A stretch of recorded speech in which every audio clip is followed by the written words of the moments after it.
Today, we want to discuss the importance of the impedance response. Watch this video till the end because it will help you solve many problems with your designed crossovers. The driver chosen for this purpose is a woofer from Dayton Audio. Download its files and import them into VituXCAD like this.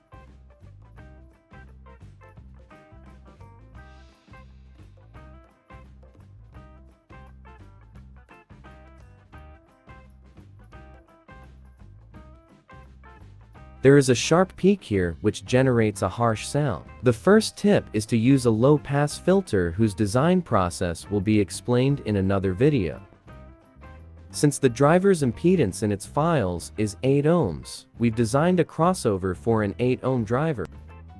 The cutoff frequency is 1000 Hz, which means 2000 Hz must be reduced by 12 dB. This is the original response of the driver.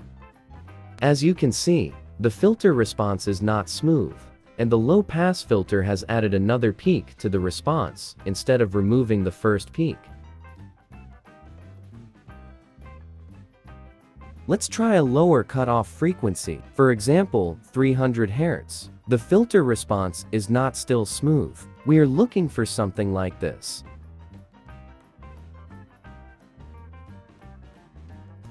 Even if you choose a lower frequency, the problem remains.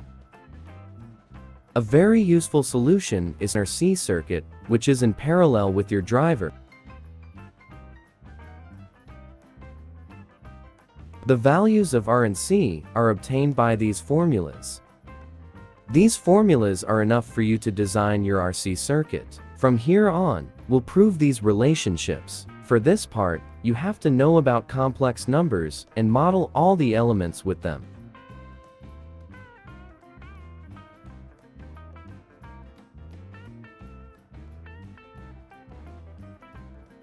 After the impedance peak, we can model the driver with an inductor LE and the driver's DC resistance. You can find LE in the driver specs.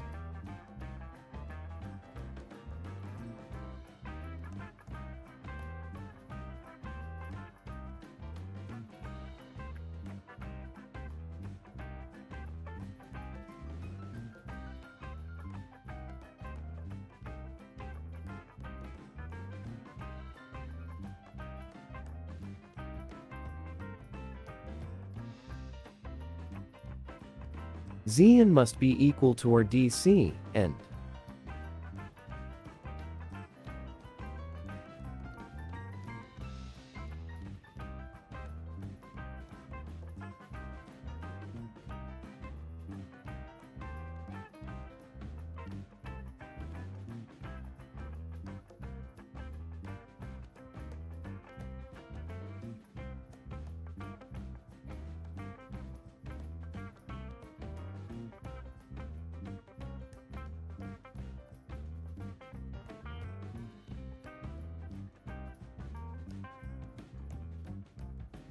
the imaginary parts of both sides must be equal.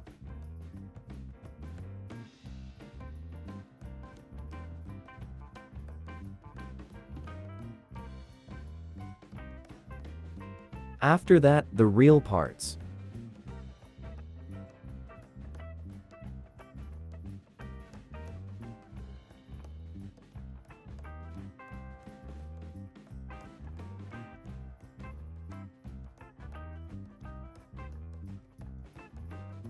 We've obtained two relationships. When an AC current passes through a resistor, its resistance will be a bit higher. Multiply the previous value by 1.25 to get a better result.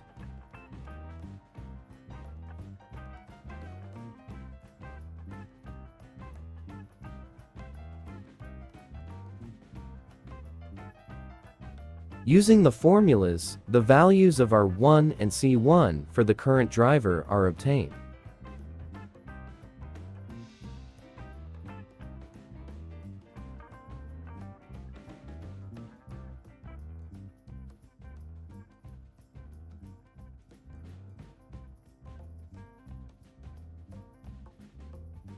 This is the result after using the RC filter. As can be seen, the filter response is smooth. but the peak in the driver response has not been reduced effectively. A good solution is to use a lower cutoff frequency for the low-pass filter, for example 500 Hz. If we disconnect the RC filter, you can see the differences clearly. If we bypass the low-pass filter while the RC network is connected, we'll find that the impedance response is flat, meaning the impedance is constant in all frequencies. Now, we can say the speaker has an impedance of 8 ohms as in its specs, and this is what the RC network does.